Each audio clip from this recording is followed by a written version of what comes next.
சமீபத்தில் ஒரு மாதமாக என்ன அப்படின்னு பார்த்தீங்கன்னா, தக் லைஃப் படம் வந்துருச்சு. வந்த பிறகு கரெக்டாக 9 மணி ஷோ ஆரம்பிக்குதுன்னு வச்சுக்கோங்களேன். 11:30 மணியிலேருந்து குறிப்பாக நான் அமெரிக்காவில் ஒருத்தர் போட்டிருந்தது அதில் பார்க்க ஆரம்பித்தா மிக கடுமையான தாக்குதல் விமர்சனங்கள். அப்படி விமர்சனம்னா உங்கள் வீட்டு விமர்சனம் எங்கள் வீட்டு விமர்சனம் இல்லை, மிக கடுமையான விமர்சனங்கள். மணிரத்னம் படம் இல்லை, வேற யாரோ படம் எடுத்து வச்சிருக்கோம். இது எவனுக்கும் எனக்கும் நடக்கிற கதை. டக் லைஃப் அப்படின்னா என்ன? அதாவது இந்த கிரிமினல் குற்றங்களை செய்யக்கூடியவருடைய வாழ்க்கை.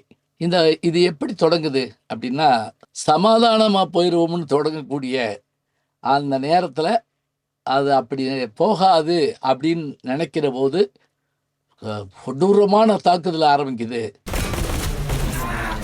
என்ன பாதியில் நின்று வச்சுட்டு பார்க்குறீங்களா? மேலும் காண கீழே இருக்க லிங்கை ப்ரெஸ் பண்ணுங்க.